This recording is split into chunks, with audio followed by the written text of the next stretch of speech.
Eu sou Manuel Carvalho e este é o P24. A democracia na América está ameaçada, mas não é causa para acreditar que vai morrer. Um problema mundial visto por Francisco Assis. If some of us could be snatched off the streets without a warrant, based only on suspicion or skin color, then none of us are safe. Authoritarian regimes begin by targeting people who are least able to defend themselves, but they do not stop there. Os regimes autoritários começam assim, prendendo pessoas sem olhar às suas garantias legais, apenas com base em suspeitas ou na cor da sua pele. A mensagem que acabámos de ouvir não foi pronunciada por um dirigente do Partido Democrata dos Estados Unidos, por um comentador da oposição ou por um militante radical dos direitos civis. Foi dita num comunicado dramático do governador do estado da Califórnia, Gavin Newsom, aos cidadãos que governa, a todos os americanos, a todos os cidadãos empenhados na causa da democracia. Aconteceu há cerca de 2 meses, quando as forças especiais para combater a imigração ilegal receberam, por ordem de Donald Trump, o apoio do exército e dos fuzileiros para organizarem a perseguição e a detenção de imigrantes nas ruas. Sem fundamento ou um processo legal, sem qualquer proporcionalidade, sem o mínimo respeito pelo valor fundamental da democracia, a garantia da lei que protege os cidadãos contra os abusos do poder. A consequência óbvia desta política de Trump foi exemplarmente descrita pelo governador. This is about all of us. This is about you. California may be first, but it clearly will not end here. Other states are next. Democracy is next. Democracy is under assault before our eyes. This moment we have feared has arrived. Isto tem a ver consigo, tem a ver com todos, tem a ver com a democracia que está sob ataque nos Estados Unidos, disse Newsom. E está sob ataque não apenas pelo que aconteceu na Califórnia. A interferência na independência dos tribunais, a pressão sobre advogados que defenderam causas contrárias ao interesse do presidente, o assalto à independência das universidades, a ingerência na independência da Fed, o Banco Central dos Estados Unidos, juntam-se, entre outros exemplos, num processo que está a corroer o exemplar equilíbrio entre os poderes, os famosos checks and balances que tornaram a democracia americana vigorosa. Com Trump, a América está a mudar, ao ponto de, como sempre aconteceu com os ditadores, estar em curso um culto da personalidade que levou as Forças Armadas a desfilar no dia do aniversário do presidente. Chega um momento crucial em que a pergunta, perturbadora mas necessária, se impõe. Os Estados Unidos ainda são uma democracia? Ou, no sentido da conhecida definição do jornalista Fareed Zakaria, não serão uma democracia iliberal? Como bem sabemos, as eleições são apenas uma parte instrumental da verdadeira democracia. Sem um equilíbrio entre os poderes, judicial, legislativo e executivo, sem uma imprensa forte, sem garantias de defesa dos cidadãos perante a tentação de abuso dos poderes, a eleição torna-se um expediente para legitimar autocratas de 4 em 4 anos, como na Rússia. Teremos chegado ao ponto de declarar que a democracia na América está moribunda? Para nos falar sobre esta questão essencial para o futuro da liberdade e do Estado de Direito, convidamos Francisco Assis.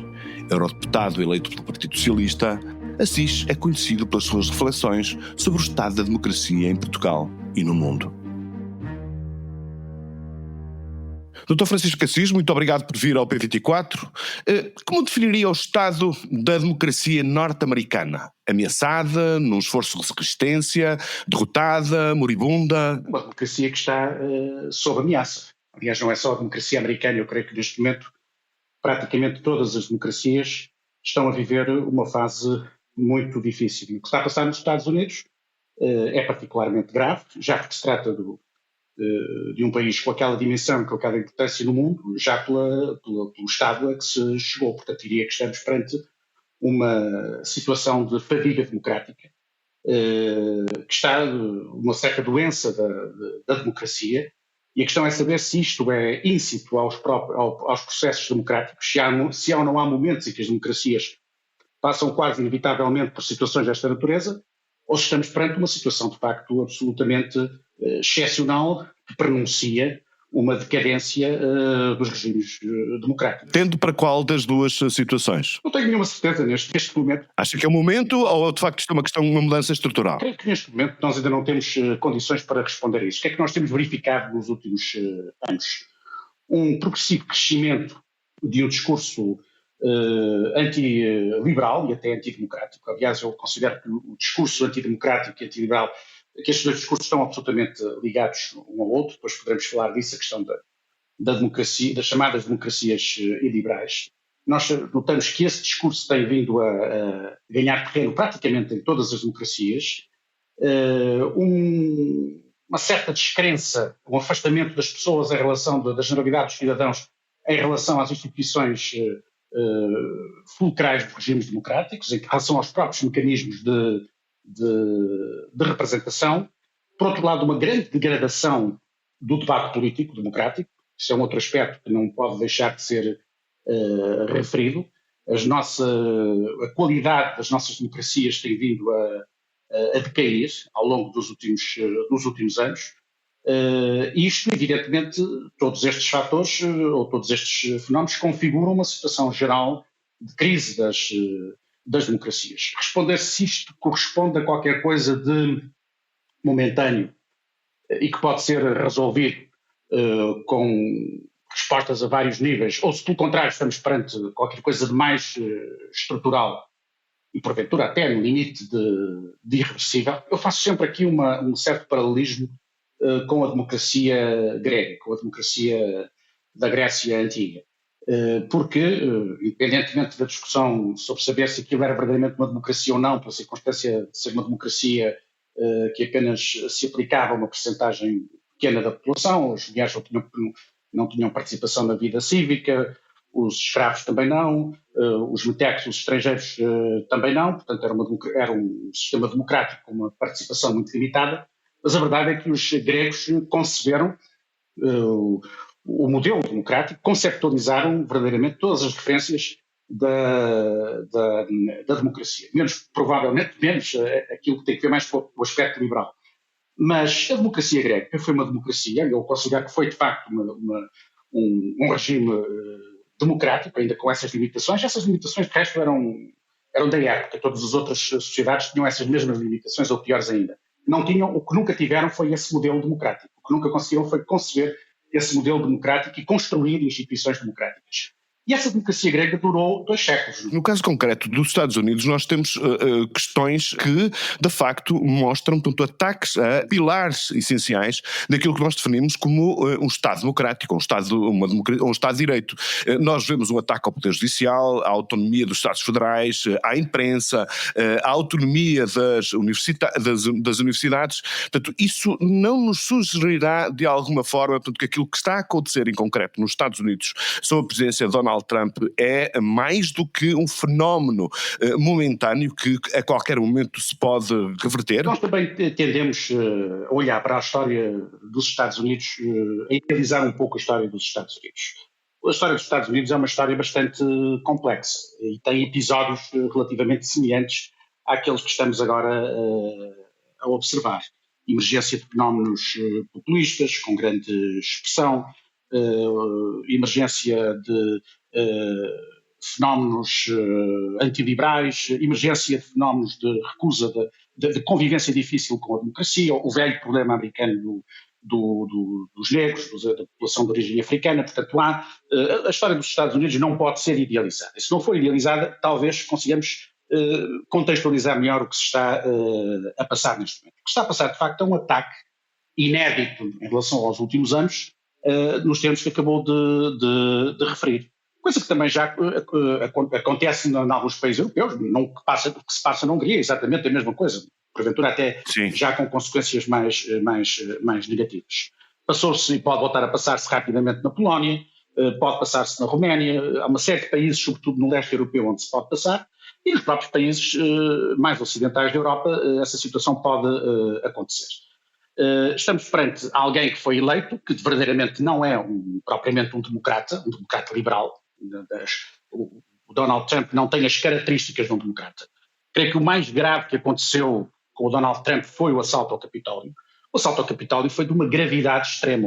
Uma democracia a funcionar plenamente teria de imediato impedido que alguém que promoveu aquele ataque ao Capitólio pudesse apresentar-se de novo como candidato à presidência dos dos Estados Unidos. Como aconteceu no Brasil. Como está a acontecer no Brasil. Nesse aspecto, o Brasil está a dar uma grande lição ao mundo. Isso não aconteceu, infelizmente, nos Estados Unidos. É uma primeira grande manifestação de uma certa esclerose, de facto, do sistema institucional democrático americano.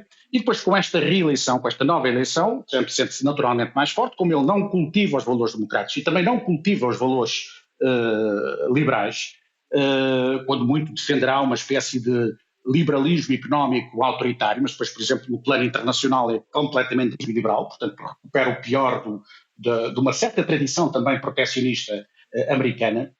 A verdade é que estamos perante alguém que, com esse poder todo, se torna particularmente perigoso. O que é que está a falhar, essencialmente?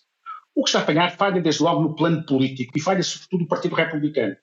O que não era de esperar, há uns anos atrás, é que um partido que estruturou a democracia americana durante mais de um século, como é o Partido Republicano, pudesse sucumbir à tentação de se entregar a alguém como Donald Trump. Há 8 anos, quando o Trump se apresentou pela primeira vez nas primárias do Partido Republicano, ele era praticamente um proscrito dentro do seu próprio partido. E a verdade é que foi ganhando posições, conseguiu seduzir larguíssimos setores do eleitorado, por razões culturais, económicas, sociais que têm sido estudadas, e acabou depois por dominar de forma absoluta o Partido Republicano.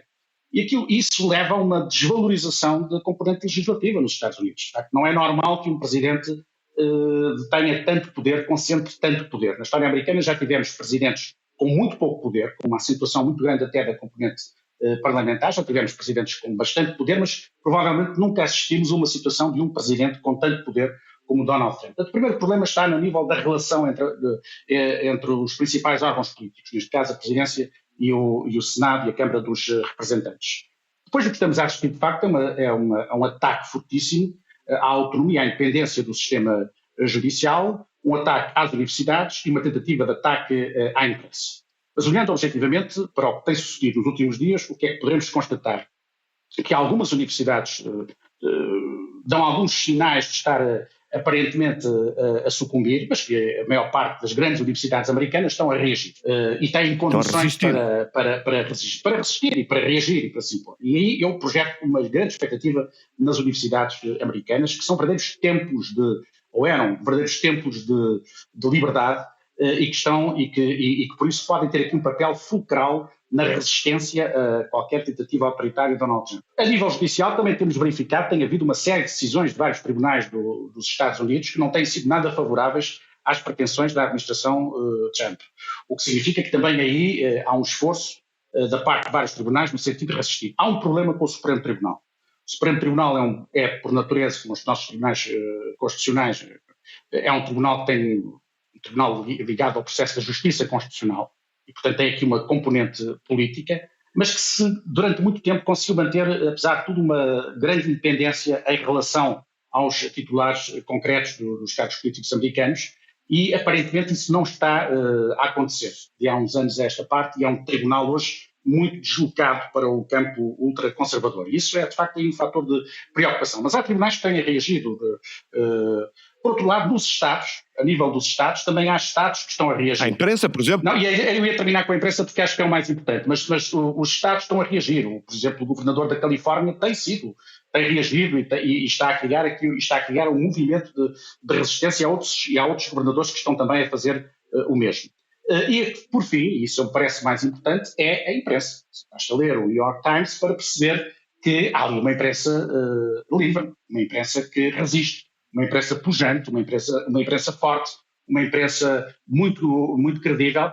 E nós não podemos, neste momento, por exemplo, dizer, creio eu, que a situação dos Estados Unidos é a mesma da Hungria. Porque na Hungria o que aconteceu foi já um controle do poder judicial por parte do poder executivo, por parte do governo, um controle da imprensa, um controle da sociedade. E, portanto, quando falam de democracia liberal na Hungria, eu diria que nós estamos já numa situação em que é o próprio conceito de democracia que está a ser posto em causa. Aliás, a minha tese é que eu não concebo muito bem a ideia de uma democracia iliberal nos tempos contemporâneos, porque o que é uma democracia liberal? Exatamente, é uma contradição nos termos.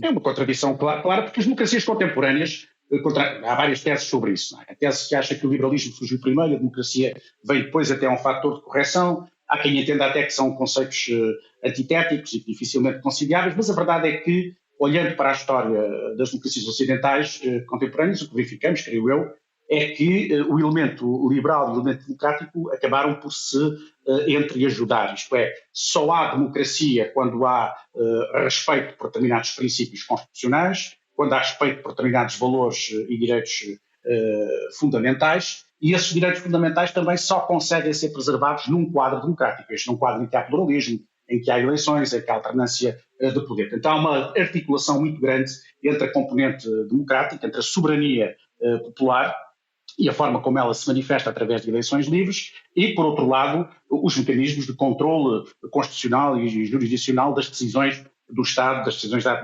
administração aos mais diversos níveis. E a preocupação em assegurar as liberdades essenciais, que são a liberdade de expressão, a liberdade de informação, a liberdade de reunião, e depois podemos ir mais longe em termos de outros direitos que são consagrados nas Constituições, conforme elas valorizam depois mais ou menos. Mas diga-me uma coisa, e como última pergunta, Francisco Assis, até que ponto há nesta deriva liberal a influência do autoritarismo chinês? Ao contrário do que tantos pensadores determinavam há umas décadas atrás, o capitalismo vive bem em regimes autoritários. Sim, o capitalismo pode viver bem em regimes autoritários. Viveu bem com o Chile de Pinochet. Aliás, há uma corrente do liberalismo económico que tem medo da democracia. O neoliberalismo contemporâneo, na sua gênese, a chamada Escola de Genebra, que não é muito referida, que está ligada aos economistas também da Escola de Viena, uma série de economistas que no início, na primeira metade do século XX, e alguns deles... Sim, mas a Escola de Viena, a Escola de Viena, portanto, o traço fundamental da Escola de Viena era a liberdade. Portanto, eles atacavam o Estado porque era um fator de servidão. Não, exatamente, era a liberdade, mas era uma liberdade que eles entendiam a dado momento que a democracia podia pôr em causa essa liberdade, nomeadamente as lutas dos movimentos operários, as reivindicações e os próprios governos nacionais, ao adotarem posturas protecionistas, podiam pôr em causa essa liberdade comercial a nível internacional. Portanto, aí tínhamos uma preocupação com a defesa da liberdade e uma desconfiança na democracia. Depois, agora aparentemente temos com o conceito de democracia liberal uma defesa da democracia e uma desconfiança da liberdade. E pronto, temos depois também outras correntes. Vamos ver um Carl Schmitt que considera que o modelo de democracia é a democracia plebiscitária, não é? A democracia seria o plebiscito permanente do Hitler e a desvalorização completa dos parlamentos, dos tribunais, etc. Portanto, nós temos aqui vários modelos. Em relação ao que está nesta passagem, eu não creio que isto tenha muito a ver com a China, para ser franco. Não acho que seja a China que esteja a exercer qualquer influência negativa no Ocidente desse ponto de vista. A China está muito longe, não acho que seja isso. Acho que o que está a acontecer, de facto, há aqui vários fatores. Na Europa há 2 ou 3 que são determinantes. Há uma rejeição muito grande da imigração, muito primária, muito perigosa. Acho que hoje esse é um tema essencial. A forma como lidamos com o problema da imigração na Europa é absolutamente central e é por isso que eu entendo que nós não podemos decair nessa questão, uma questão de civilização. O ataque aos imigrantes neste momento é o ataque àquilo que considero serem os aspectos fundamentais da civilização ocidental, que não é propriamente aquela herança judaico-cristã que alguns referem. É uma herança que também envolve naturalmente a dimensão cristã, mas é uma herança dos gregos, da democracia grega, é uma herança romana e é uma herança do iluminismo moderno europeu, da tradição iluminista europeia, que está também a ser posta em causa neste momento. Depois há uma reação exageradíssima àquilo que é o wokismo, que é muito maltratado. O wokismo evidentemente existe, tem aspectos negativos nos seus excessos, mas há um discurso anti-wokista, que é um discurso radical, extremista, e que está a favorecer, de facto, soluções dessa natureza. Agora, em relação ao que vai acontecer, eu creio que, felizmente, há uma grande determinação na política e uma grande determinação na história, e é essa determinação que nos permite, apesar de tudo, ter alguma esperança de que as coisas não venham a correr tão mal como nos momentos mais pessimistas nós acreditamos que possa vir. Muito bem, fiquemos com essa nota otimista, uma nota de esperança, bem precisamos, olhando aquilo que se passa no mundo. Francisco Assis, muito obrigado por ter vindo ao P24, foi um prazer tê-lo aqui connosco. O gosto foi nosso. Obrigado. Com um brilhozinho nos olhos eu saio a rodar, escancaraste a porta do bar, trazias o cabelo aos ombros, passeando de cá para lá como as ondas do mar. Conheço tão bem esses olhos e nunca me enganam, o que é que aconteceu, diz lá? É que hoje fiz um amigo e coisa mais preciosa no mundo não há. É que hoje fiz um amigo e coisa mais preciosa no mundo não há. Sérgio Godinho celebra hoje 80 anos. E nós queremos celebrar com ele. Por ele ser um artista absolutamente genial. Por reconhecimento da imensa felicidade que nos deu com dezenas de canções inesquecíveis. Por ser um artista incontornável do Portugal do último meio século. O Y, o suplemento de cultura do Público, presta-lhe hoje a devida homenagem numa edição que vale a pena ler, na edição impressa ou na edição digital do jornal. E o P24 não podia ficar à margem desse festejo. Até porque, mais do que um músico, Sérgio Godinho é, como em tempos se autodefiniu, um escritor de canções. O iguala no uso da nossa língua como componente da música. Ora ouçam. E agora eu vou-me embora, embora a dor não queira já ir embora. Agora eu vou-me embora e parto sem dor. E parto dentro de momentos, apesar de haver momentos em que dentro a dor não parte sem dor. O P24 regressa na próxima segunda-feira. Tenha um bom fim de semana.